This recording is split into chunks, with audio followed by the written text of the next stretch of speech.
Madam Speaker, this is a co-sponsored bill, and I'm proud of the fact that this is probably the first of its kind in the history of our parliament.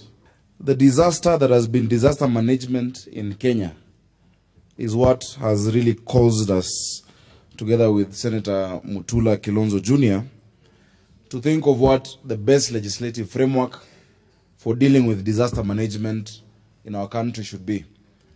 Madam Speaker, even just today, a lot of the statements that have been raised and discussed on the floor of this House have had to do with disasters and the management of disasters. We're talking about the Gikomba fire, statement raised by Senator Mary Senator. We've spoken about the issues of flood management in Machakos County. And Madam Speaker, every day we're dealing with different types of disasters. Madam Speaker, this bill seeks to establish the National Disaster Risk Management Authority that will ensure there is coordination of disaster risk management issues at the national level as well as at the county level. The bill further seeks to establish county disaster risk management committees in each of the counties, as the role of disaster management is a shared function. If you go to the 4th schedule of our constitution, it's a function that is shared between both the national government and the county government. Madam Speaker, our country has been exposed to a variety of both natural and technological disasters. These disasters have adverse socio-economic, health and political impacts in our society and in our country. They have disrupted livelihoods, they have destroyed infrastructure, they have cost us lives, they have diverted planned use of resources, they have interrupted economic activities, and they have retarded development in our country.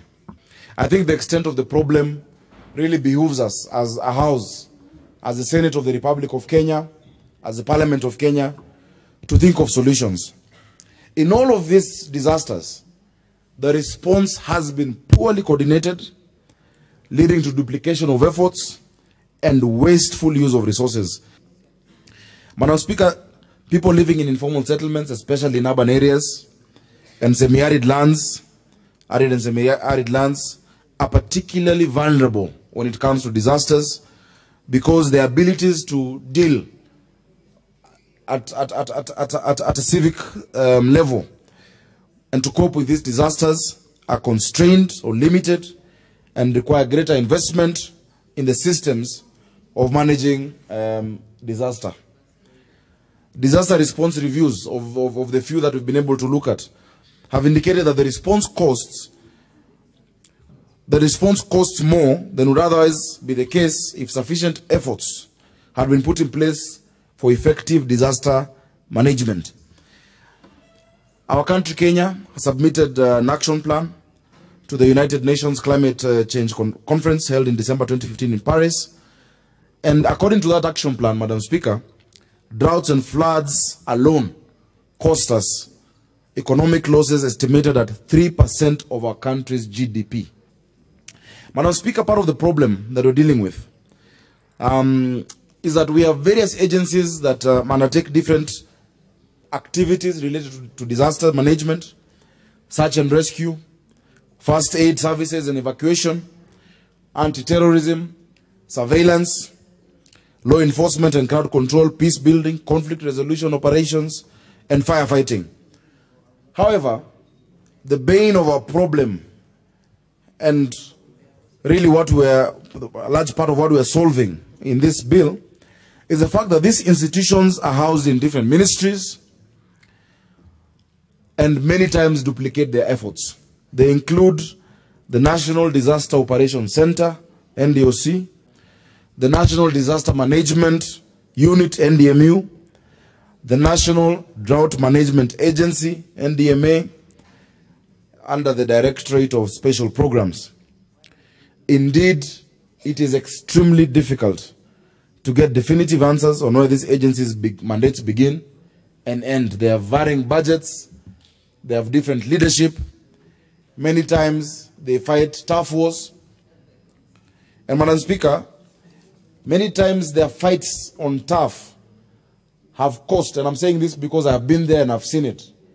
Many times the turf wars have cost us lives and have reduced our response time to disaster management.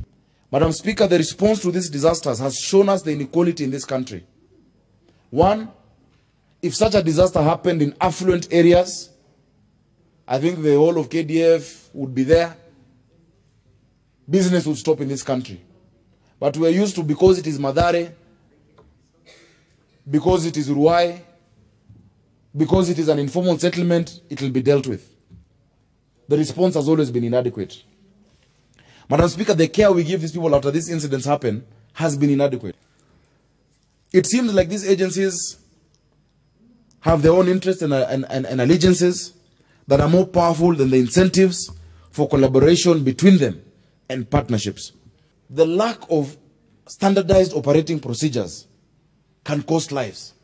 Madam Speaker, on top of the lack of coordination, multiple actors and approaches make efficiency in prevention and mitigation too difficult to achieve. Additionally, these agencies are confronted with limited budgetary allocations and also face challenges associated with cumbersome procurement processes and availability of specialized equipment for effective disaster management intervention. Data collection and storage is not uniformly adequate, and this inadequacy has also resulted in poor planning, lack of institutional memory, lack of effective monitoring, and evaluation of disaster risk trend analysis and forecasts. So, Madam Speaker, what we're doing with this bill, number one is that we're bringing together the staff under the NDOC, the National Disaster Operations Center, the National Disaster Management Unit, the Department of Special Programs, under the auspices of the proposed National Disaster Management Authority. The main premise is to approach disaster risk management in a manner that seeks first to respond effectively and timely to any disaster or risk of a disaster, and secondly, to prevent the adverse effects of disaster and recover as far many as possible the livelihoods of communities affected by disasters. And I know Senator Mutula, when he is also moving, will talk about the preventative measures and the early warning signals that we require. Under the fourth schedule, this is a function of both national and county governments. Counties are expected to be the first responders in case of a disaster in the county. However, there has been no mechanism to implement this function at the county level and to coordinate between the national and county government. This bill provides a framework for the coordination and also for the resourcing to address these gaps. Enactment will first assist in efficient and effective management of disasters across the country. Madam Speaker, our counties are playing around when it comes to disasters. They are allocating very little resources, and many times, the percentage that has been uniform across the country has been used to siphon funds from public coffers.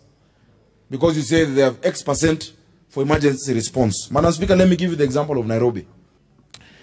Out of a budget of 32 billion that has just been passed in Nairobi County, 32 billion.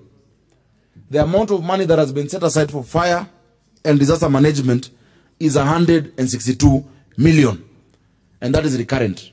The development budget for fire and disaster management in Nairobi County is 10 million shillings. Out of a budget of 32 billion. A county that is most affected by disasters. Every 2 weeks, every 3 weeks. We are joking.